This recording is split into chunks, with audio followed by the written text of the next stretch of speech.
3, 2, 1. Come on!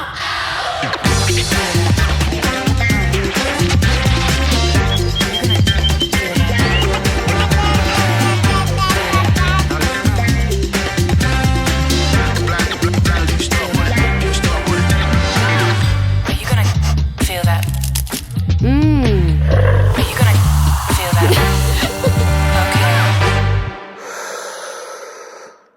Bonjour à toutes et à tous, ravi de vous accueillir pour cette première table ronde ici au salon Natexpo. Alors je vous rappelle le principe, on va aborder tout au long de ces 3 jours des sujets qui font l'actualité de la bio avec des acteurs, des spécialistes, des experts et des observateurs du secteur, et tout cela, je vous le rappelle aux uns et aux autres, sans langue de bois. Des experts donc à qui vous pourrez également, vous qui êtes avec nous, poser toutes les questions que vous souhaitez. Vous pourrez également réagir aux propos des uns et des autres. Alors, pour cette première table ronde, on va aborder un sujet que je qualifierais de sensible, celui du positionnement et surtout du prix ou des prix des fruits et légumes bio. Alors, pour en parler, je vous présente nos invités. À mes côtés, Julien Lucet, qui est le directeur de l'association Bioconsommateurs. Bonjour Julien. Bonjour. Et de l'autre côté de cette table ronde, Fabien Foulon. Bonjour Fabien. Bonjour Philippe. Vous êtes consultant spécialiste du marketing et de la distribution. Et Mélise Willow. Bonjour Mélise. Bonjour. Alors vous êtes la coordinatrice de la coopérative Bio Centre Loire. Je l'ai bien dit, hein. C'est parfait. Alors je voudrais tout d'abord qu'on parle de façon plus générale, et sans doute avec vous Fabien, de la place des fruits et légumes bio dans la grande distribution. Est-ce qu'aujourd'hui c'est un simple produit d'appel ou est-ce que c'est autre chose? Moi j'ai l'impression que c'est quand même, alors la comparaison est peut-être mauvaise, mais les fruits et légumes bio c'est comme l'essence pour la grande distribution. C'est pas forcément le truc qui rapporte, mais il faut en avoir. Est-ce que c'est vrai ou pas? Alors, c'est un produit essentiel, bien sûr. C'est un produit qui fait partie de la consommation courante, quotidienne. Alors ensuite, je pense que c'est important déjà de distinguer 2 types de distribution. La grande distribution classique GMS, qui traite pas forcément très bien les fruits et légumes, puisque ça représente que 10% de leur vente alimentaire bio. Alors que ça monte à 24% quand on est en distribution spécialisée. Et je dirais que pour la distribution spécialisée, là on est réellement sur un produit d'appel. Il y a quelques magasins présents ici, par exemple, qui font des super opérations avec des prix très attractifs et qui vont proposer des prix intéressants. Donc oui, ça peut être un produit d'appel et en tout cas, de façon générale, un produit essentiel à avoir et à bien traiter en magasin. Mais votre sentiment là-dessus, vous qui êtes, j'allais dire, à la base, c'est vous qui est quelque part alimenté aussi la distribution. Ils se présentent comment les gens de la distribution en disant ah oui, vos produits ils sont absolument fabuleux, on en veut. Ouais, bon non, on en veut parce que ça va faire venir les clients. Alors, Et là, je vous demande de nous raconter les secrets des négociations avec la grande distribution. Non, en fait, nous, ce qu'il faut voir, c'est qu'on est un groupement qui est récent, qui a une dizaine d'années. Et très concrètement, on s'est construit, on s'est structuré parce qu'on a eu des partenaires commerciaux qui sont venus nous chercher et qui ont souhaité monter et structurer des filières collectives dans notre région et qui est un groupement qui sont en capacité de rassembler suffisamment de fermes, aujourd'hui une trentaine, une gamme large, aujourd'hui une centaine, pour un enjeu de sécurisation des approvisionnements sur le rayon fruits et légumes, donc principalement des réseaux spécialisés, comme vous le disiez, où il y a vraiment un enjeu sur ce secteur de limiter les ruptures, d'avoir la gamme la plus large possible et la couverture sur une origine France la plus longue possible.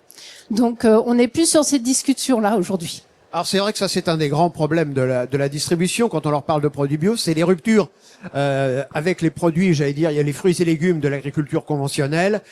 Ils ont la certitude du 1er janvier au 31 décembre d'avoir un certain type de produit. Dans la bio, ça peut être plus compliqué, il peut y avoir des ruptures. Alors comment on se positionne, comment vous vous positionnez par rapport à ça? Justement, c'est tout l'intérêt du travail de partenariat et du travail de nos groupements. L'enjeu, c'est tout un travail de structuration de filière. Et ça a aussi un enjeu sur la partie prix et la partie valorisation. C'est-à-dire que l'objectif, c'est d'avoir le produit dans la quantité voulue au moment voulu. Donc ça, c'est la théorie. Mais déjà, parce que il y a la météo qui joue, il y a tout un tas de problèmes qui jouent. Mais déjà partir sur ce cadre, discuter avec nos différents distributeurs de quoi as-tu besoin, nous, de quoi sommes-nous capables de te fournir, sur quelle période, comment ça se complémente avec d'autres bassins de production. Et aujourd'hui, sur des produits comme la pomme de terre, comme l'oignon, qui est des produits il y a quelques années sur lesquels, alors je parle pas des années exceptionnelles, mais qui étaient des produits sur lesquels il peut y avoir des périodes de rupture assez fortes en origine France. Aujourd'hui, très concrètement, avec les investissements dans nos groupements, au niveau des fermes, ce travail de structuration, on arrive quasiment à couvrir des années complètes.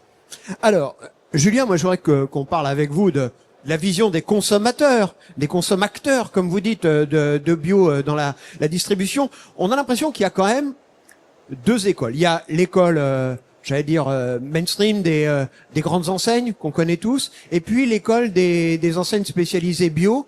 Et que là, c'est pas du tout la même vision des choses pour les produits bio. Il y a une vision produits d'appel et d'autres produits un peu sanctuarisés. Oui, tout à fait. Il y a vraiment deux manières de voir.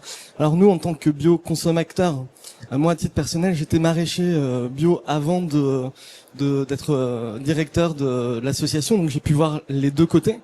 Et ce qu'on va défendre, nous, c'est sur le soutien à la filière bio, qui puisse avoir une structuration de la filière, qui puisse avoir une transparence des marges qui soit claire du côté de la distribution, et qu'on aille vers un prix juste. Et effectivement, là, on va trouver différents types de cas en fonction de, si on parle de la grande distribution, on va avoir vraiment des surmarges très très importantes ou des secteurs spécialisés. Par exemple, ça se passe comment avec la grande distribution classique? Ça se passe comment au niveau... C'est-à-dire en matière de négociation, justement, est-ce que ils ont tendance à être un peu plus souples sur le bio parce que ça les intéresse d'en avoir un petit peu, ou est-ce que la négociation se fait au même niveau que pour des produits conventionnels? Alors malheureusement, c'est pas nous qui menons la négociation, mais c'est différent parce que justement, on va avoir je parlais de surmarge tout à l'heure, on va avoir des produits qui vont être beaucoup plus margés au niveau de la grande distribution. Ça va en moyenne 75% plus que les produits conventionnels. Donc ça va créer un fossé plus important pour l'achat des produits pour les consommateurs et les consommatrices. Là où dans les magasins spécialisés, on va aller vers plus de à la fois transparence, mais aussi vers plus de contractualisation, ce qui va permettre aux agriculteurs et agricultrices de mieux vivre, même si aujourd'hui on est sur des chiffres catastrophiques au niveau de la précarité. Oui, justement. Là, on va parler un peu de ces chiffres aujourd'hui. En préparant cette table ronde, on m'a dit oh là là, les chiffres de la bio sont pas bons. On a l'impression d'ailleurs qu'ils sont pas bons depuis 2022 à peu près. Ça a été la période post-Covid, ça a été la grosse dégringolade pour les produits bio. Alors, il y a eu effectivement une période de légère baisse, mais aujourd'hui c'est plus forcément le cas. Il y a même 5,5% d'augmentation sur les produits, en tout cas sur les magasins spécialisés. Donc on est plutôt sur une reprise de la bio. Et cette baisse, elle s'est expliquée par plein de choses, mais aussi par le trouble semé par différents labels qui peuvent être moins-disants et qui se présentent comme intéressants d'un point de vue écologique ou social. Alors moi, je voudrais qu'on reparle de quelque chose qui fait souvent la une de l'actualité, Fabien. Ce sont les négociations commerciales. Alors moi, j'adore cette période parce que c'est une période de poker menteur où chacun dit qu'il fait le mieux qu'il peut pour les autres, etc. Que ô combien il tient compte des réalités économiques et sociales du monde agricole notamment. Est-ce que c'est aussi dur pour le monde de la bio dans ces négociations que pour le monde de l'agriculture conventionnelle? Ou est-ce que il y a un traitement, on va dire, je vais pas dire un traitement de faveur, mais on va dire une écoute plus attentive? Alors, sur les fruits et légumes spécifiquement, je saurais pas trop dire. Après, c'est différent parce que les fruits et légumes, ils se négocient chaque jour. Sur les négociations de façon globale, on va dire qu'il y a encore 5 ans, et en tout cas 10 ans, c'est sûr, il y avait des relations qui étaient très amicales entre les enseignes et les fabricants. Depuis quelques années, et avec la crise de la bio qui est passée par là, je pense qu'on est sur des négociations quand même qui sont beaucoup plus tendues, beaucoup plus musclées. Comment vous expliquez ça? On reste amis. Mais quand tout va bien, quand il y a une croissance à 2 chiffres, comme ça a été le cas dans le cœur des années 2010, on va dire qu'on va peut-être être moins exigeant en termes de négociation, ou quand ça se tend, et qu'on cherche de la rentabilité partout là où c'est possible, les négociations se tendent, même quand on est sympa et qu'on est une enseigne spécialisée. Mélisse, vos relations, justement, on en parlait un petit peu tout à l'heure, avec les distributeurs. Alors, c'est vrai qu'avec peut-être les enseignes spécialisées, c'est plus facile qu'avec les généralistes. Non, même si j'ai bien compris que les généralistes, c'était pas votre cœur de cible. On travaille aussi avec quelques généralistes, mais c'est plus marginal aujourd'hui chez nous. En fait, nous, au niveau de la coopérative, on dit qu'on peut travailler avec n'importe qui, mais pas n'importe comment. C'est ça notre principe. Donc notre principe de base, comme je vous l'ai dit, c'est la planification. Alors, effectivement, nous, notre coopérative, elle a 10 ans et la façon dont est appréhendé les enjeux prix ont fortement évolué sur ces 10 dernières années, notamment post-Covid, des périodes inflationnistes, avec des enjeux sur le positionnement prix, la perception des prix et des enjeux sur le budget alimentaire qui ne sont plus du tout les mêmes. Donc la question du prix est une question qui est plus discutée et travaillée aujourd'hui.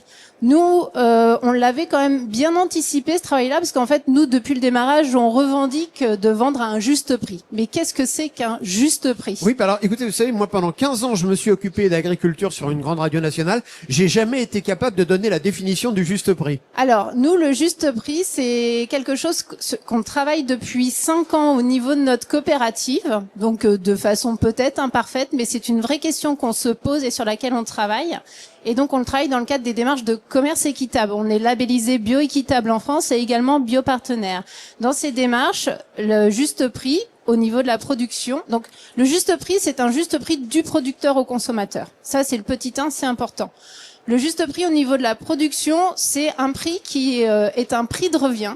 Donc, un prix qui doit permettre au producteur de maintenir son outil productif, de valoriser l'ensemble du travail sur la ferme, et également de la pérenniser, de la consolider et permettre dans les 5 ou 10 ans qui viennent sa transmission, ce qui est un enjeu majeur dans nos filières. Donc après, une fois qu'on a dit ça, sur les filières végétales, on est assez pauvre en termes de référentiel par rapport aux filières animales. Donc il a fallu relever les manches et trouver une méthodologie, une approche. La base, c'est de se dire, c'est pas possible. Les fermes sont trop diversifiées, c'est trop complexe. Les rendements, il y a trop de variabilité. On peut pas approcher un prix de revient en fruits et légumes bio. C'est faux. Nous, on a signé le premier contrat en 2020. On l'a retravaillé sur les prix de revient en 2024. Ça demande du temps, mais aujourd'hui, il y a des méthodologies qui existent, qui permettent de l'appréhender avec un vrai travail sur les fermes. Donc voilà. Donc nous, on a passé à peu près 25 jours à faire ce travail-là sur 8 de nos fermes sur 35, sur un échantillon représentatif, pour appréhender qu'est-ce qu'un prix de revient au niveau d'une ferme, après qu'est-ce qu'un prix de revient au niveau de nos groupements, et après l'enjeu, ça a été de le présenter à nos partenaires commerciaux, d'expliquer la méthodologie, d'expliquer comment se construit les prix, et après l'enjeu du juste prix, c'est effectivement comprendre quand on dit que ce prix est juste, qu'il y a derrière, et puis avoir une vraie réflexion après sur la transparence et la création et la chaîne de valeur jusqu'au consommateur. Et ça marche, le discours, l'échange se fait avec vos partenaires de la distribution? Oui, l'échange se fait, c'est très structurant. Après, ça reste du commerce. On est sur des fruits et légumes où il y a une forte volatilité. Donc, on peut être aussi impacté ou percuté par des effets de marché, des effets spéculatifs à la hausse et à la baisse. Mais au moins, on a un cadre, on sait où on veut aller et nos partenaires s'engagent sur des contrats où on contractualise des volumes et des prix, et notamment un prix minimum au-dessous duquel on n'ira pas en dessous. Et donc, au moment où on contractualise, on sait ce vers quoi on souhaite aller de part et d'autre. Et après, s'il y a besoin, on discute, on voit comment on fait dans les périodes difficiles, mais on a un contrat moral. Mais alors, est-ce qu'il y a un juste prix ou 35 justes prix? Parce qu'on peut imaginer qu'il y a 35 façons de cultiver différentes, 35 façons d'aborder le métier, de le rendre rentable. On peut parler aussi des rendements. Chaque agriculteur peut quasiment avoir son juste prix à lui, non? Alors tout à fait. Il y a une diversité. Il y a une diversité au sein d'un groupement comme le nôtre. Il y a 35 fermes. La plus petite, elle fait 2,5 hectares. La plus grande, elle en fait 400. Voilà, ça donne un peu, et c'est l'enjeu, parce que si on veut avoir à la fois de la roquette et du pourpier et de la pomme de terre, on va pas travailler avec les mêmes typologies de fermes. Donc ça, c'est vrai. Et après, on va avoir une variabilité d'une campagne à l'autre parce que le rendement est très structurant du prix de revient. Hein, et on est quand même sur des produits où on peut passer. Alors là, on va parler de 2 années très différentes, mais on peut passer du simple au triple hein, en termes de rendement. Et puis après, faut bien se rendre compte qu'on n'a pas les mêmes structures d'exploitation par bassin de production et pas les mêmes avantages agroécologiques. Donc, on a des différentiels par bassin. Donc nous, on a travaillé sur des fermes différentes. Après, grosso modo, un producteur qui va pas du tout être positionné sur une production, il le sait et nous aussi, on va pas le mettre dessus. Donc on n'a pas eu de très grosses surprises. Après, il y a de la variabilité. Après, nous, notre travail en tant que coopérative, c'est aussi trouver des périodes de vente ou des types de marchés où on va savoir valoriser des spécificités. Un producteur qui va avoir une petite surface en poireaux, on va plutôt le faire travailler sur du primeur par rapport à la grosse cavalerie qui va arriver sur le cœur de saison. Donc c'est ce genre de choses. Et puis après, nous très concrètement, ce qu'on a fait, c'est qu'on a travaillé sur des pondérations en fonction des niveaux de planification entre nos fermes pour construire un prix au niveau du groupement. C'est une réalité, ça nous permet aussi nous de réfléchir avec les producteurs sur comment on travaille. Mais de toute façon, on fera jamais faire les produits juste par le plus compétitif parce qu'il y a une prise de risque énorme. C'est pas notre projet non plus, c'est de faire vivre un ensemble de fermes sur un territoire. Et donc, faut trouver la bonne mesure et la bonne façon de composer avec ces différences-là. Pour être très concret, dans les enseignes, si on compare vos produits par rapport aux produits conventionnels, vous êtes combien de pourcents plus cher? Est-ce que ce chiffre-là existe? Alors, je vais pas savoir y répondre parce que je me suis pas posé la question et j'ai pas fait ce travail-là. Je vais poser la question. Julien, vous qui regardez les consommateurs, ils payent combien de pourcents en plus des fruits et légumes bio par rapport aux fruits et légumes conventionnels? Alors je suis pas sûr d'avoir le chiffre, mais ça va vraiment dépendre de où va être acheté les chiffres sont là. Ah voilà. Alors. J'ai ce qu'il vous faut, Fabien. Philippe. Alors il se trouve qu'il y a un peu plus de 2 ans, en avril 2023, la Maison de la Bio nous avait sollicité pour faire une comparaison de prix entre le bio des magasins bio, le bio des GMS et le conventionnel des GMS. On était dans une période où, avec la guerre en Ukraine, l'hyperinflation, il y a un écart de prix qui s'était réduit entre le bio et le conventionnel, parce que le conventionnel c'était beaucoup plus renchéri, notamment du fait du prix des engrais, avec des produits à partir de nitrates, de gaz. Et ça a permis, pendant cette période de la crise de la bio, aux fruits et légumes de mieux résister en termes de vente. Et aussi, quand ça a commencé à repartir, c'est reparti plus fort sur les fruits et légumes. Parce que l'écart, alors on avait mesuré sur 7 fruits et légumes, un panier de 7 fruits et légumes du quotidien, il n'y avait que 15% d'écart entre le bio des magasins bio et le conventionnel GMS. Donc pour 15%, on pouvait s'acheter du produit sans pesticides, du produit santé, du produit qui avait du goût. Donc ça a attiré beaucoup de clients à ce moment-là. Par contre, justement pour cette table ronde, j'ai mis à jour cette étude. Là où il y avait un écart de 15%, c'est passé à 27% si on le fait sur avril 2025. Et on était sur un panier qui était plutôt favorable en termes de prix pour les fruits et légumes bio. J'ai décidé cette fois-ci de l'élargir et sur une année complète, sur 12 mois, à partir des données de France Agrimaire, données RNM, c'est des données publiques sur le site qui s'appelle RNM. Et donc sur une vingtaine de fruits et légumes, on se retrouve avec un écart de 50% à peu près. C'est énorme quand même. Là, pour le consommateur, c'est un vrai problème. Et avec vraiment des très gros écarts en fonction des fruits et légumes. En fait, vous avez, là je vais prendre mes petites notes, même si j'ai pas mal de choses en tête, mais sur nectarine, pêche, fraise, c'est 2 fois plus cher. Le bio en magasin bio, et même en GMS, par rapport au conventionnel, c'est 2 fois plus cher. Et on est en plus sur des produits qui, quand même, au kilo, quand on est sur la nectarine et de la pêche, sur la dernière saison, on était en magasin bio sur plus de 8 € le kilo. Donc ça veut dire un différentiel de plus de 4 € le kilo entre le bio des magasins bio et le conventionnel. À l'inverse, vous avez des produits qui continuent quand même d'être bien placés. On va avoir l'orange qui est 9% simplement plus cher en bio que conventionnel GMS. La banane, c'est seulement 11% plus cher. La laitue, 14%. Tomate cerise, 19%. Et la pomme de terre, 24%. Alors moi, j'aurais une question à vous poser, Mélise, là-dessus. 50% plus cher. Est-ce que le producteur bio de base, il en voit la couleur de cette différence de prix ou pas? Alors, c'est tout l'enjeu des démarches qu'on fait aujourd'hui en commerce équitable. Donc là, faut bien voir qu'on vient de passer des années où les fermes, pour différentes raisons, ont quand même été fortement chamboulées. Donc, vous parliez c'était quand la période de forte...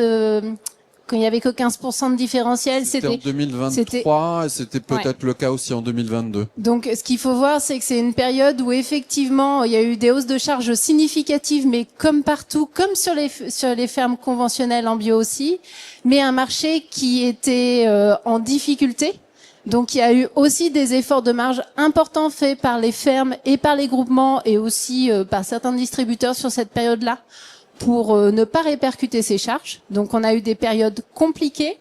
2024, ça a été une année climatique catastrophique. Donc je pense aussi que ça explique, parce qu'en avril 2025, on est encore sur des produits de la récolte 2024, pommes de terre, oignons, carottes. Donc on a été plutôt sur une année assez complexe. Là pour le coup, au niveau nous des prix sur notre cœur de gamme, on a été bien suivi par nos partenaires et les fermes ont retrouvé un peu des couleurs. Et on va voir ce qui va se passer en 2025, parce qu'en 2025, on est plutôt sur une année assez exceptionnelle en rendement. Et du coup, il va y avoir aussi des enjeux, parce que là, les enjeux va être, est-ce qu'on va être en capacité de tout valoriser ou non. Voilà. Ce qui est sûr, c'est que globalement, nous, on a travaillé sur des prix de revient qui doivent dans l'absolu, alors au minimum, permettre aux producteurs, donc c'est un objectif, il vaut ce qu'il vaut.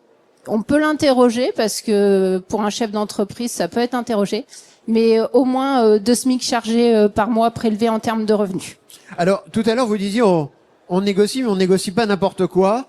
Est-ce que il peut vous arriver, comme l'ont fait certaines entreprises de l'agroalimentaire, certains géants de l'agroalimentaire, de dire, bah, allez, si vous voulez pas nous payer à ce prix-là, bah, tant pis, vous aurez pas nos poireaux, nos oignons, nos carottes, que sais-je encore.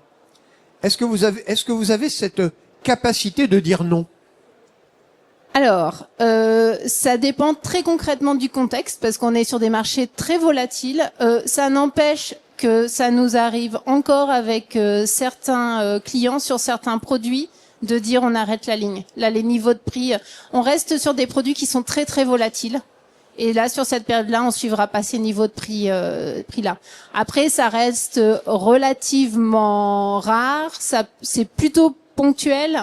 Et voilà. Et dans l'ensemble, avec nos partenaires commerciaux historiques avec lesquels on a des relations assez fortes, on arrive à trouver des solutions et à travailler le mieux possible ensemble, à aussi valider des périodes d'action promotionnelle collectivement pour essayer de mettre en avant nos produits. Voilà, ça se fait intelligemment et dans la discussion aujourd'hui. On n'est pas dans cette logique que l'on trouve pour d'autres produits dans la distribution de dire, bon, écoutez, vous êtes gentils, mais vos fraises bio, elles sont beaucoup trop chères. Moi, je vais aller acheter de la fraise bio au Portugal ou en Espagne. Bon, on fait pas de fraises bio, donc c'est un peu plus simple. Nous, on fait quand même beaucoup pommes de terre, oignons, mais c'est des produits. De la pomme de terre, on peut aller acheter. C'est quand même des produits de cœur de rayon, c'est des produits de masse, donc c'est des produits aussi qui sont assez bataillés. Non, aujourd'hui, il y a quand même.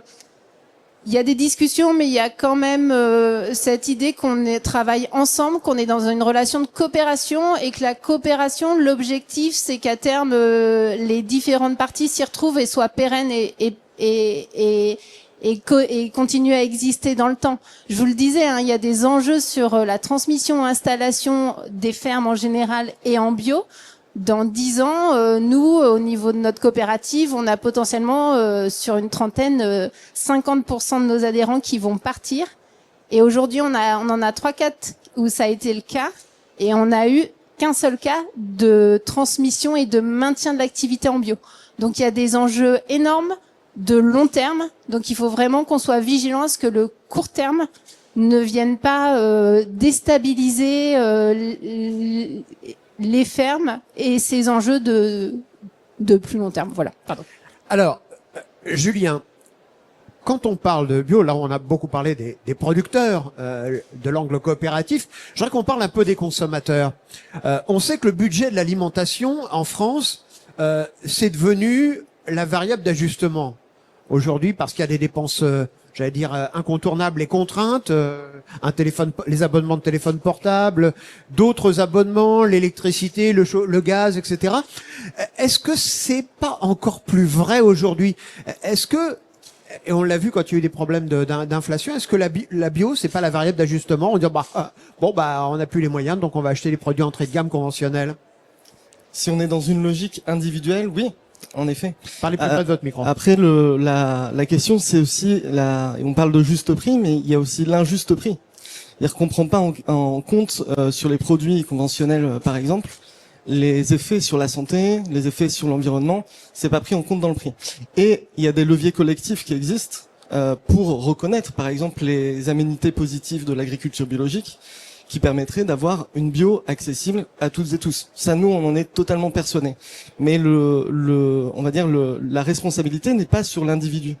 Il est collectif, avec des enjeux et des leviers qu'on connaît et qu'on est plusieurs dans la filière bio et dans les acteurs associatifs à pousser. Oui, mais ça, vous le savez, nous le savons.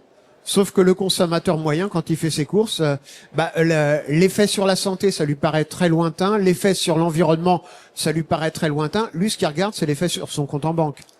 Je pense qu'il le regarde aussi. Ça veut dire que il sait, beaucoup de personnes sont au courant de l'effet que ça peut avoir sur la santé, sur l'eau, sur la dépollution de l'eau, etc. Par contre, effectivement, il peut être contraint d'acheter tel qu'il l'a aujourd'hui. Donc déjà en fonction de là où il va acheter, ça va être très différent. Pour ça, ce que je commençais à dire tout à l'heure, si on va acheter en direct, on passe par une AMAP, ou si on passe par un magasin spécialisé ou qu'on va sur la grande distribution, les prix vont être déjà très différents. Ensuite, si on revient du coup sur la capacité individuelle, bien sûr, il existe des leviers, comme il en existe dans la restauration collective qu'on essaye d'accompagner avec d'autres acteurs. Il existe des leviers de réduction de gaspillage, de réduction de la surconsommation en viande, de la réappropriation de la cuisine et de l'utilisation des légumineuses. Ce qui fait que beaucoup d'études ont montré que en adoptant un régime qui va être légèrement différent et bien meilleur pour la santé, on peut arriver à un coût qui va être équivalent. Par contre, ça passe aussi par de la sensibilisation. Ça passe aussi par réapprendre à cuisiner. Ça passe par avoir des ateliers dans les écoles. Ça passe par avoir des choses concrètes qui sont proposées. Voilà. Alors justement, vous faites comment? Cette sensibilisation au quotidien, elle se fait comment? Alors ça dépend de qui on parle, mais nous on va intervenir beaucoup dans les écoles, dans les collèges et les universités. Alors avec des méthodes d'éducation populaire. L'idée c'est pas de dire nous on sait, apprenez ce qu'on est en train de vous dire, mais plutôt de donner des informations, de passer par le jeu pour montrer que il y a des leviers qui existent au niveau individuel, au niveau collectif, et qu'il y a une prise de conscience nécessaire à avoir sur tous les enjeux transversaux de l'alimentation et de l'agriculture. Quand on va intervenir dans une école, on va avoir 5 à 9 séances où on va traiter la question de la biodiversité, on va traiter la question du prix, on va traiter la question du commerce équitable, l'idée c'est de pouvoir traiter ces différents sujets, mais c'est un travail qui mériterait d'être totalement généralisé, là où aujourd'hui il est plutôt marginalisé. Il n'y a ni soutien clair des pouvoirs publics, ni moyen des collectivités pour voilà. Alors justement, à propos du commerce équitable, moi j'ai beaucoup enquêté auprès des consommateurs sur ces notions de commerce équitable. Généralement, ça leur parle quand on évoque les tablettes de chocolat, le café, dans une moindre mesure les bananes. Mais alors, dès qu'on leur parle de commerce équitable à la française, ils ouvrent des grands yeux en disant, mais non, il n'y a pas de commerce équitable en France, ça n'existe pas. Est-ce qu'il n'y a pas aussi là un vrai effort de pédagogie pour expliquer que le commerce équitable, c'est pas uniquement réservé aux produits des agricultures du Sud? Si, bien sûr. Après, il n'y a pas un type de consommateur ou de consommatrice. Mais globalement, je pense qu'il y a aussi une conscience que les agriculteurs et les agricultrices en France sont en grande difficulté. On en parlait tout à l'heure, il y a 100 000 fermes qui ont fermé en 10 ans. Il y a 17,7% des agriculteurs et agricultrices qui vivent sous le seuil de pauvreté. Donc il y a cette conscience. Le commerce équitable en France est peut-être moins connu pour l'instant, mais je pense qu'il fait écho. Nous, on a créé un jeu avec une association qui s'appelle Faire un monde équitable, qui s'appelle le jeu des labels. Et quand on va sur ce jeu des labels, on voit que les labels équitables, bio-équitables français sont de plus en plus connus. Pourtant, forcément, quand on a une machine de guerre de communication des lobbies agro-industriels sur d'autres types de labels et d'autres types de on peut parler de Max fonctionnement, Havelaar, par exemple. là, je pensais plutôt à des mentions valorisantes, par exemple comme haute valeur environnementale, qui ne va avoir aucun impact social ni aucun impact environnemental, mais qui va surfer sur la volonté justement des consommateurs et consommatrices pour avoir plus de ventes, alors même qu'il va avoir rien derrière. Donc il y a plusieurs niveaux de pédagogie. Il y a la prise de conscience qui, je pense, est là, et il y a la contre-communication des lobbies qui mériterait beaucoup plus de moyens. Et alors, vous savez que nous, les journalistes, on aime bien voir le verre généralement à moitié vide. Je vous écoute bien, j'ai bien compris là, les différences de prix, etc., la sensibilisation. Mais est-ce que quelque part, aujourd'hui, avec un pouvoir d'achat en berne, on n'est pas en train de retrouver ce qu'il y avait il y a quelques années, c'est-à-dire une alimentation à deux vitesses. Ceux qui ont le moins de moyens achètent les produits entrée de gamme, agriculture conventionnelle, pour ce qui est des fruits et légumes notamment. Et puis ceux qui ont un peu plus de moyens, alors qu'on n'a peut-être pas une conscience environnementale très très affirmée, mais eux, ils pourront acheter des produits bio parce que ils sont sensibles aux informations sur la santé, sur l'environnement. Est-ce qu'il n'y a pas une alimentation à deux vitesses qui est en train de revenir ? C'est ce qu'il faut éviter. Nous, on pense que la bio, pour toutes et tous, c'est possible. Il existe des mécanismes au-delà des leviers politiques dont on parlait tout à l'heure. Il existe aussi des expérimentations, par exemple la sécurité sociale de l'alimentation, qui peut être testée sur des territoires, qui peut être testée dans des associations comme la nôtre et plein d'autres. On a des solutions. En attendant que ces solutions soient mises en place à une échelle suffisante, oui, le risque, c'est qu'il y ait même pas deux vitesses, 3, 4, 5, 6 vitesses d'alimentation, comme ça a souvent été le cas par le passé. Alors, Fabien, même question, est-ce qu'aujourd'hui, on n'est pas encore dans cette logique d'alimentation à deux vitesses ? Oui, je pense qu'il y a effectivement un fossé qui se creuse entre ceux qui peuvent et ceux qui ne peuvent pas ou difficilement. Ensuite, ce qui est important de préciser, c'est que oui, les consommateurs bio ont en moyenne un pouvoir d'achat qui est plus élevé, ils sont plus aisés que la moyenne. Mais quand on regarde les études, on se rend compte que le critère le plus discriminant dans le fait de consommer bio et de consommer bio de façon régulière, c'est davantage le niveau d'éducation, de formation, que le revenu en tant que tel. Alors les deux sont souvent corrélés, mais c'est important par exemple d'avoir l'image du prof ou de l'institutrice qu'on retrouve beaucoup dans les magasins bio. Ils n'ont pas forcément des gros revenus, mais ils s'informent énormément et ils savent tout ce que peuvent apporter les produits bio. Vous évoquiez aussi tout à l'heure la question de la santé. Sur les fruits et légumes, il y a 1 an ou 2 ans, il y a des études, des groupes qualitatifs qui avaient été menés par l'Obsoco pour l'agence bio. Et ce qui ressortait sur les fruits et légumes, c'est que le bénéfice santé qui était perçu était plus important que sur les autres produits, ce qui peut se comprendre par rapport à la question des pesticides, au nombre de traitements que peut subir un fruit ou un légume, et au fait que, je pense de façon inconsciente, on se dit quand on achète un produit transformé, quelque part on oublie un peu le pesticide qui est sur le produit. Parce qu'on se dit qu'il est transformé, donc de toute façon, Voilà. il y a eu pas mal de Alors choses. que le fruits et légumes, on le visualise très bien, le pesticide qui a été émis sur la production. Et il y a un autre bénéfice qui est fortement attribué aux fruits et légumes. Alors parfois en négatif, parfois en positif, mais quand même plutôt en positif. C'est le goût des fruits et légumes bio par rapport au goût du conventionnel. Dans cette étude, par exemple, il y a des personnes qui disaient, avec le bio, je retrouve enfin le goût des vraies tomates. Effectivement, le goût qui s'est perdu, qui est complètement fade quand on achète de la tomate en GMS, on va retrouver sur des tomates, quelles que soient les variétés, mais peut-être encore plus sur les tomates anciennes, une vraie qualité gustative, si c'est bien traité aussi par tout le monde et notamment en magasin. Et dernier bénéfice, comme il n'y a pas de pesticides de synthèse sur les fruits et légumes, Pour une pomme, par exemple, on n'a pas besoin de l'éplucher. Donc on retrouve le plaisir aussi de croquer dans une pomme encore avec sa peau.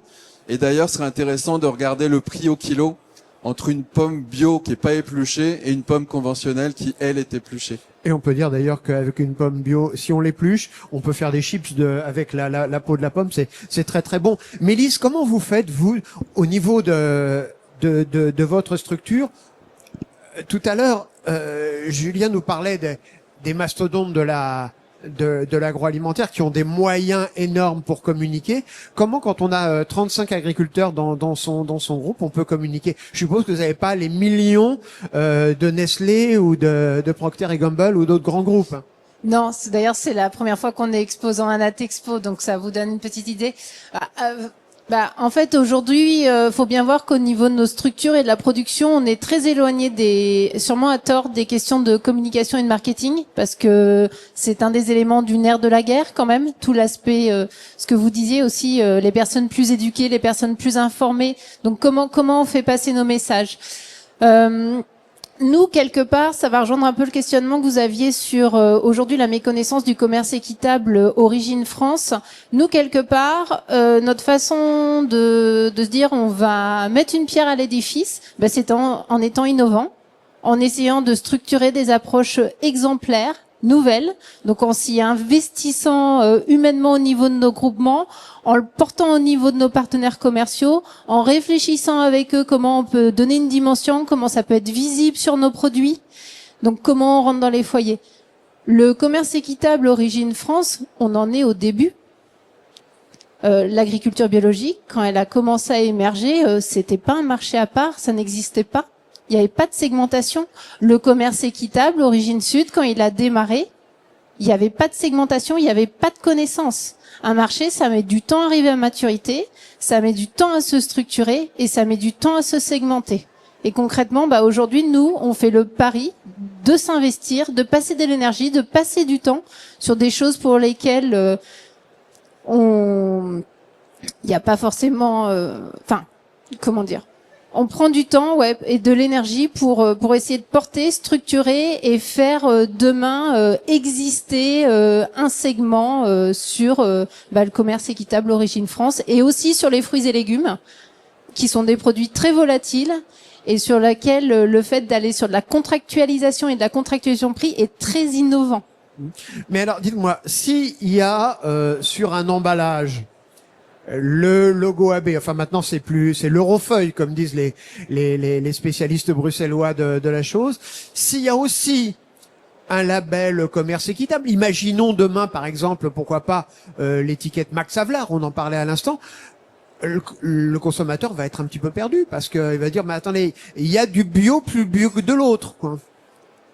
Alors moi je pense qu'il faut pas sous-estimer les consommateurs, surtout les nouvelles générations. En fait, elles sont en recherche et en demande de façon très importante d'informations sur leur alimentation.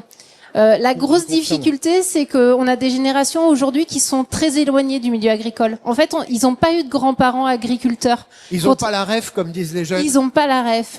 Donc, en fait, l'enjeu, c'est comment on crée une communication et des messages qui sont compréhensibles sans être simplistes. Mais pour moi, il y a une demande d'information. On voit bien, il y a une multiplication d'applis sur l'alimentation. Il y a de la recherche d'information. Donc après, c'est à nous de voir comment on arrive à communiquer et à faire passer nos messages et qu'ils soient compréhensibles. Donc il faut que les agriculteurs bio soient sur TikTok, par exemple. Je n'ai pas d'avis sur la question. Voilà. Pourquoi pas. D'ailleurs, vous êtes sur TikTok, non? Alors oui, justement, est-ce qu'il faut utiliser pour donner encore plus de valeur aux produits bio, en dehors de ce que l'on sait sur la santé, etc., et le business, est-ce qu'il faut utiliser les réseaux sociaux ou pas pour donner la ref aux jeunes, comme on dit? C'est une question complexe. C'est-à-dire, nous, à l'échelle sinon je vous l'aurais pas posé. Certes. À l'échelle de notre association, on fait le pari de choisir les outils numériques qu'on va utiliser parce qu'on est dans une démarche globale. La différence entre ce qu'on va appeler le bio et la bio, c'est que la bio va être porteuse de valeurs qui va aller au-delà de l'alimentation et de l'agriculture. Donc, on va ne pas être sur certains réseaux.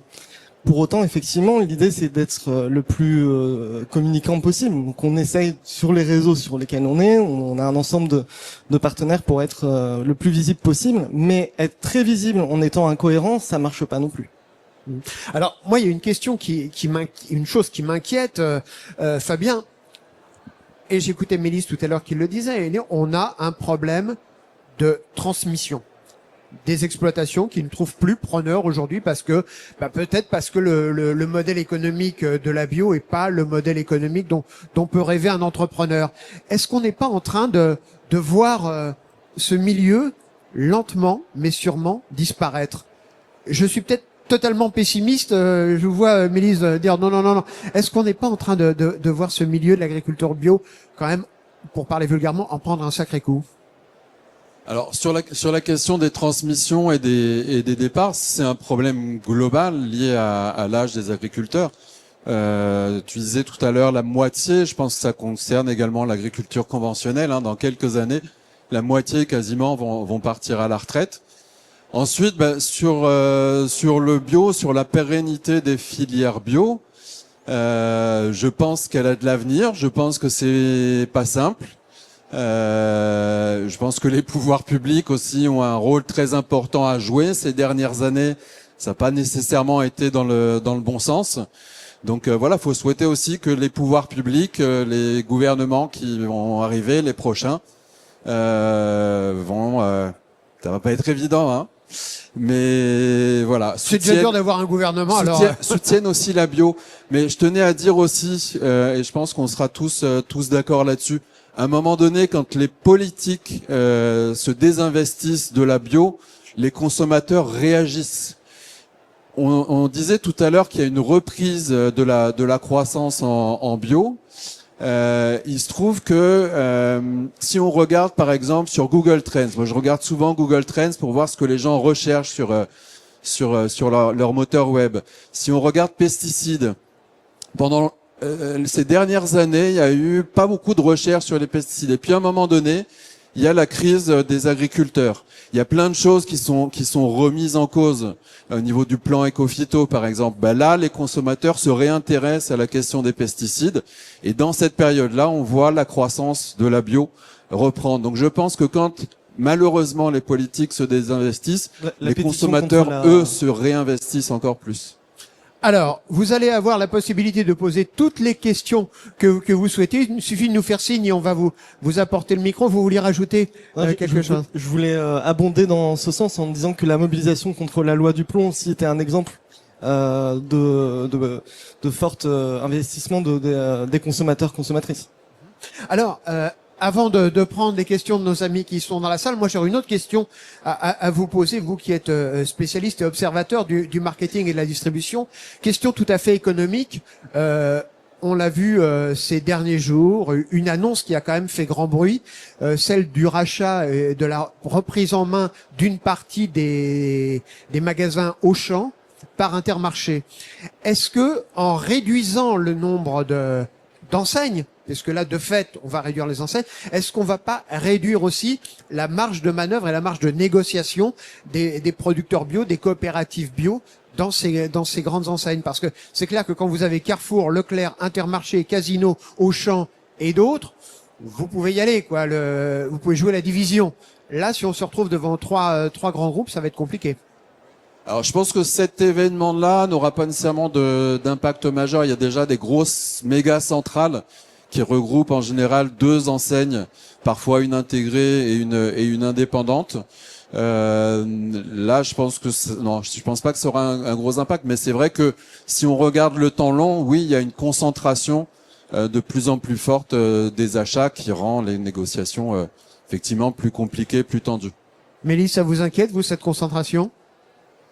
Même si effectivement j'ai bien compris que vous travaillez essentiellement avec des spécialisés. Non, mais je dirais quand même qu'il y a une spécificité aujourd'hui sur la distribution du fruits et légumes bio, qui est que aujourd'hui les fruits et légumes bio, il y a 3 grands secteurs de distribution, qui est la distribution généraliste, la distribution spécialisée et la vente directe. Et bon, ça dépend des périodes, la répartition un tiers, certains reprennent par rapport à d'autres, mais Aujourd'hui, quelque part, on est quand même sur des filières qui ont cette chance d'avoir une diversité pour la mise en marché. Et on l'a bien vu aussi pendant la période un petit peu plus compliquée de repli de la bio.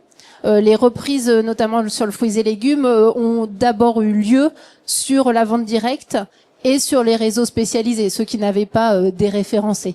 Donc, quelque part, c'est cette diversité-là aussi, dans une certaine mesure, de façon globale. Hein, je parle pas du producteur qui va vendre qu'à Auchan, mais dans une mesure globale, on est quand même sur une filière de par cette diversité-là qui a une certaine sécurisation. Fabien? Oui, et, en effet, en fait, les fruits et légumes sont beaucoup moins dépendants de la grande distribution que les autres produits. Si je me trompe pas, la part de marché de la GMS sur le bio en général, c'est plus de 50%, entre 50 et 55% à peu près. Sur les fruits et légumes bio, c'est simplement un tiers. Parce voilà, les fruits et légumes bio pèsent assez peu finalement en grande distribution. Donc cette pression-là de la grande distribution, en effet, elle est beaucoup moins forte sur les fruits et légumes que sur des produits de grande consommation transformés. Alors, vous savez que j'aime bien, moi, de temps en temps, faire un peu de provocation. Et je vous écoutais tout à l'heure, et je me suis dit, mais finalement, la loi du plomb, elle était géniale. Parce que tout le monde l'a critiquée, tout le monde s'est précipité, c'est ce que vous disiez à l'instant sur Google, pour regarder pesticides. Donc finalement, ils vous ont aidé à faire de la com, non? Alors non, elle est pas géniale, elle est pas géniale du tout. Bien évidemment.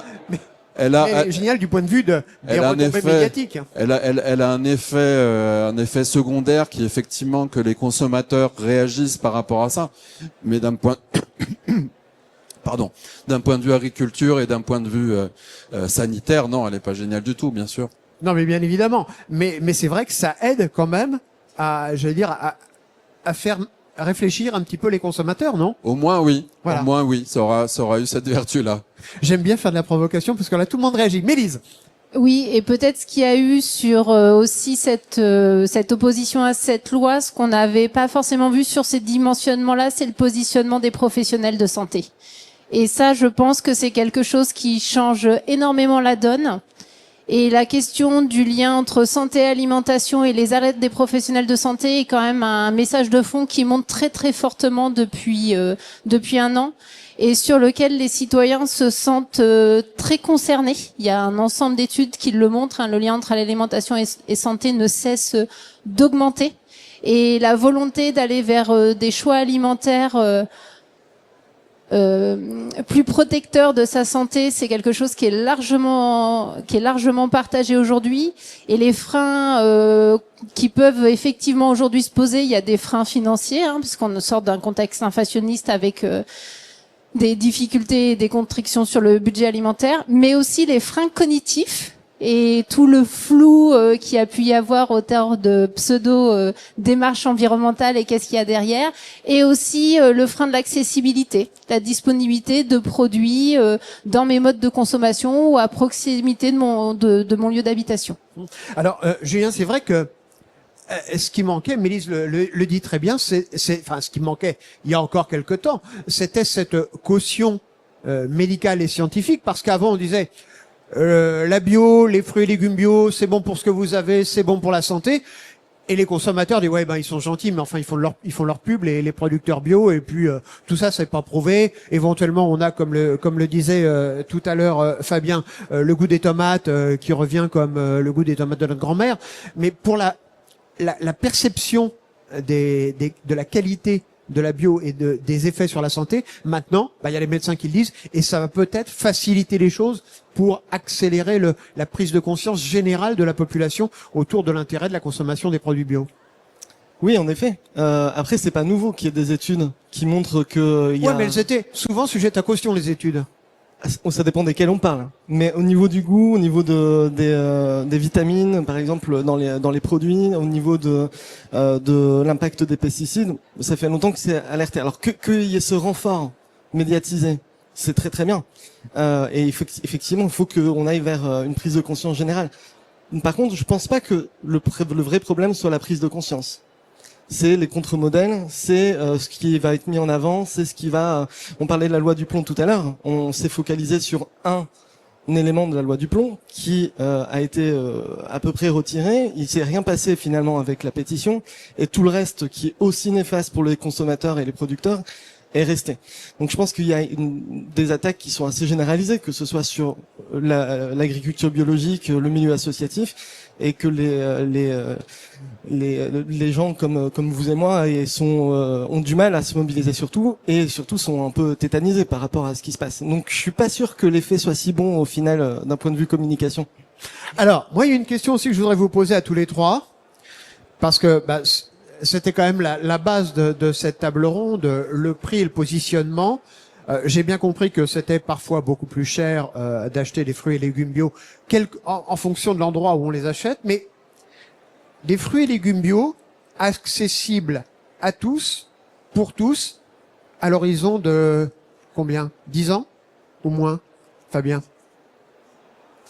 Mais Mélise aura peut-être plus cette vision-là en termes de prospective sur 10 ans. Ensuite, peut-être juste ce qu'on peut préciser par rapport à ça. Nous, quand on regarde les achats des clients des magasins bio, on se rend compte qu'il y a un certain nombre de clients en fait qui achètent presque exclusivement des fruits et légumes, et ils vont pas acheter les fruits et légumes les plus chers. Donc en fait, ils sont assez stratégiques quelque part. Ils se disent, pour ma santé, le plus important, si je peux pas tout consommer bio, c'est que je vais aller choisir les fruits et légumes qui sont les plus exposés et ou qui sont les plus accessibles en prix. Donc il y a déjà une sorte de stratégie de choix des consommateurs qui font que même des personnes qui n'ont pas un gros pouvoir d'achat arrivent à composer une partie de leur panier alimentaire avec des produits sains et accessibles. Mélise, rêvons un peu. Le bio en tête de gondole, accessible pour tous, par tous, et le conventionnel qui devient l'exception, ce sera dans combien de temps? J'adore poser ce genre de questions qui laissent assez perplexe généralement. Ça me laisse très perplexe, parce qu'en fait, produire des fruits et légumes bio, ça a un coût et ça aura toujours un coût. Il y a quand même eu des évolutions majeures au sein des fermes sur ces dernières années.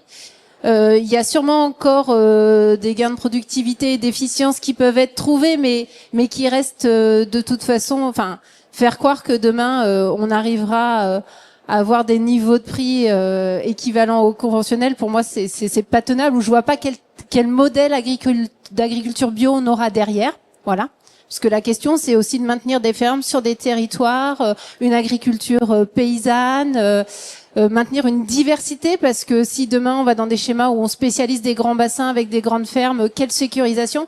Puis il faut pas oublier qu'il y a quand même une donnée qu'il faut rentrer dans nos modèles qui s'appelle le changement climatique, qui du coup a des impacts pour tout le monde, pour le coup, et qui ont des incidences en termes de rendement, de vision, de projection, qui, déjà sur une année donnée, quand on fait des années blanches en arboriculture, nous ce qu'on a connu en 2021, et que c'est tous les 5 ans, c'est très très compliqué économiquement à les amortir, parce que les vergers, ils sont sur place, faut les amortir, faut les entretenir, et même si on ne vend absolument rien, je vais essayer de pas me perdre.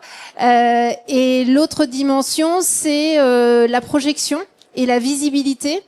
Et on est comme dans tout secteur économique et entreprise aujourd'hui, c'est compliqué pour différents aspects. Et est-ce que je fais le choix encore d'investir vers quoi? Dans quelle mesure je peux encore investir sur mon outil, en sachant qu'on va partir sur des investissements à amortir sur 10-15 ans, avec des gros points d'interrogation sur demain, est-ce que j'aurai encore accès à de l'eau pour produire une partie de mes légumes, et en quelle quantité, dans quelle mesure je vais pouvoir comment je vais arbitrer sur mes assolements, jusqu'où je vais pouvoir avoir des pratiques plus économes, voilà. Et puis aussi les questions plus globalement économiques. Alors justement, vous parliez tout à l'heure du fait d'avoir des problèmes de transmission des exploitations, de renouvellement des agriculteurs. Quels sont les arguments? Là, vous venez quand même de dresser un tableau assez noir de l'agriculture bio en France. Quels pourraient être les arguments pour des jeunes qui voudraient se lancer dans l'agriculture bio dans votre région de Centre-Val de Loire? Je pense pas que Là, les enjeux que j'ai indiqués, c'est pas des enjeux qui sont spécifiques à la bio, hein. En fait, c'est des enjeux qui portent sur l'agriculture, sur le changement climatique. Mais les enjeux d'incertitude, ça concerne tout le milieu économique et de l'entreprise dans notre pays aujourd'hui, hein, et sur l'alimentaire notamment. Parce qu'en fait, la question aussi de l'approvisionnement et à quel prix, elle intéresse aussi fortement tous les transformateurs et les distributeurs. Les arguments, quelque part, c'est que les gens auront toujours besoin de manger. Ça, c'est l'argument numéro 1. Que les questions de santé, il y a quand même des enjeux majeurs aujourd'hui sur l'alimentation et la santé, et les différentes études ne cessent de les sortir, et c'est pas des enjeux qui vont concerner ponctuellement une ou deux personnes. Aujourd'hui, on parle de problématiques de santé à horizon 2050 concernant une personne sur 3 liée à l'exposition des perturbateurs endocriniens. Donc on n'est pas, donc ça concerne tout le monde. Donc quelque part, la question de comment je me protège, comment je protège ma famille, c'est quand même des choses qui sont aussi importantes. Et après, le milieu de l'agriculture, quand on intègre un collectif, on intègre quand même une dimension humaine. On travaille avec la nature. Je pense que c'est un métier où il s'ennuie jamais. Et puis au niveau des gens qui s'investissent dans l'agriculture biologique, il y a quand même un projet de transformation agricole et de transformation alimentaire qui est un idéal, qui porte. Il y a encore du boulot pour y arriver. Mais aujourd'hui, trouver encore des projets avec des enjeux politiques forts de changement de société, il y en a pas tant que ça, et ça porte quand même énormément. Et vous voyez de temps en temps des potentiels adhérents qui viennent cogner à la porte en disant nous on aimerait bien vous rejoindre. On était dans le conventionnel, on va passer par la phase de conversion et on va venir. On voudrait travailler avec vous. Alors nous dans notre coopérative, en fait, on a 35 fermes et toutes sont différentes dans leur typologie, mais aussi dans leur trajectoire.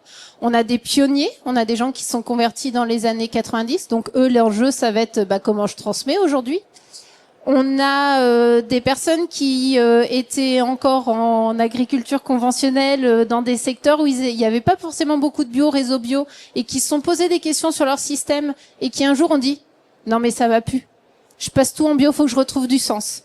Et qui sont venus nous voir en nous disant « J'ai tout passé en bio, par contre je suis isolée, je me sens seule, je veux rejoindre un collectif, je veux rejoindre des gens avec qui je peux échanger, communiquer, avec qui on partage un même projet ». Et puis, il y a aussi des gens qui apparemment sont encore assez fous pour s'installer en agriculture. Donc, dans notre coopérative actuellement, on doit avoir 4 ou 5 structures où ce sont des jeunes agriculteurs. Et donc, on accompagne sur ces années qui sont des années relativement compliquées à enjeu, au mieux sur l'aspect commercial de leur production. Et sur la typologie de ces jeunes agriculteurs, ce sont des agriculteurs héritiers parce que papa était agriculteur, ou ce sont ce qu'on appelle les hors cadres familiaux? Majoritairement des hors cadres familiaux dans notre secteur. Beaucoup de ceux qui s'installent et qui vont sur des dimensionnements de ferme avec de l'expédition et pas uniquement de la vente directe, c'est quand même des profils un peu spécifiques. C'est des gens qui souvent ont quand même gravité pendant quelques années dans le milieu agricole, notamment sur des postes de salariés et notamment chez certains de nos adhérents, donc qui connaissent bien la COP. Et quand ils ont le projet d'installation, qui disent on veut travailler avec vous, nous, voilà, c'est un joli contresens. Et est-ce que vous pouvez nous accompagner? Comment on peut intégrer la dynamique? Voilà. Une dernière question, Julien. Je vois que vous avez beaucoup de brochures sur la table. Vos prochaines grandes opérations, vous allez de sensibilisation, de communication, ce sera avec qui, en direction de qui? Merci pour la question. Je me demandais comment faire la transition. Voilà. En fait, il y a un an, avec une dizaine de structures, et maintenant rejoint par une centaine de structures, voire plus, on a créé l'appel de l'Orient. L'appel de l'Orient qui avait pour objectif de soutenir l'agriculture biologique, de montrer son urgence au niveau de la biodiversité, au niveau du climat, au niveau social, et sa transversalité sur les questions de commerce équitable, d'éducation, etc. Donc nous, on a sorti récemment avec le soutien d'autres structures également des livrets issus de l'appel de l'Orient, qui sont sur 6 grandes thématiques. Le commerce équitable, les pesticides, la possibilité pour toutes et tous de manger bio, par exemple. Et ces livrets-là, c'est ce qui nous permet de sensibiliser aussi des élus ou des futurs élus dans le cadre des municipales. Donc ça, c'est un premier point important. Donc c'est pour ça que j'ai ces livrets devant moi, parce qu'il y a un ensemble de chiffres. Voilà, on va les montrer à l'image. C'est celui-là. Ça, c'est un ancien, mais il est bien aussi. Hein. Voilà. Alors là, on a tous les chiffres. Quand on lit ça, on sait à peu près tout sur le. En tout cas, c'est très sourcé. Est-ce qu'on sait à peu près tout? C'est quand même des sujets qui sont très vastes, donc c'est toujours perfectible. Mais oui, l'idée c'était de réunir les différentes informations des différents réseaux associatifs et économiques pour le ces porter. brochures, on les trouve où? Alors sur le site de l'association, donc c'est bioconsommateur.org. Après on peut les commander, on peut les télécharger. Donc ça c'est un des projets. Après nous globalement on a 3 missions avec Bioconsommateur. On a une mission d'information grand public qui va être passée par ces livrets, qui va passer par la rédaction d'articles, qui va passer par des outils qui vont donner des clés sur les questions alimentaires et agricoles. Donc on va avoir des événements qui vont être liés à ça, très clairement, notamment dans le cadre des municipales, où on va créer des ateliers de sensibilisation des candidates. Après, on va avoir notre cœur de métier, c'est plutôt la sensibilisation. Donc là, on a un ensemble d'outils, de séquences pédagogiques qu'on va utiliser dans ce cadre, dans les écoles, les collèges, les lycées, les universités. Et enfin, on a un cadre un axe de mobilisation qui a pour objectif de regrouper les acteurs de l'agriculture biologique, du commerce équitable et de l'éducation populaire. Voilà, ça va être vraiment notre cœur. On a commencé une tournée de la bio dans différentes villes. Donc le prochain gros événement, ce sera au moment du salon de l'agriculture à Paris, le 25 février, où on espère rencontrer les différentes têtes de liste parisienne. Ce qu'on fait dans d'autres villes, on vient de le faire à Poitiers. Oui, le salon de l'agriculture, ce sera j'allais dire la campagne à la campagne. On pense au municipal et puis plus loin au présidentiel. C'est aussi la bonne occasion de faire passer le message ou les messages. Mais complètement. Vous posiez la question de est-ce que ça peut être bio partout dans 10 ans. En fait, c'est qu'il y a urgence climatique, urgence au niveau de la biodiversité, urgence sociale à ce que ça le soit. Par contre, pour que ça puisse l'être, il faut des leviers politiques, il faut des leviers économiques au niveau de l'Europe, au niveau national. Et effectivement, c'est pas bien parti. Et au niveau des collectivités locales également, qui ont des leviers, par exemple, pour faire passer leur restauration collective en 100% bio, sans augmenter les prix, à une échéance courte. Donc ça, c'est des messages, oui, qu'il faut faire passer parce que il y a vraiment urgence de passer à l'action. Eh bien, écoutez, ce sera le mot de la fin. Merci à toutes et tous d'avoir participé à cette table ronde. Je vous rappelle que vous pourrez retrouver l'intégralité de cette table ronde sur le site natexpo.com. Et puis, Mélise, vous disiez, c'est mon premier Natexpo. Et alors ça se fête. Et comme on est en France, ça se fête autour d'un verre. Voilà, donc nous sommes avec d'autres groupements de producteurs sur le stand de Bioéquitable en France, stand G41, et nous vous proposons un apéro à 18h pour venir nous rencontrer et nous découvrir nos produits. Rendez-vous est pris. Merci beaucoup et à très bientôt.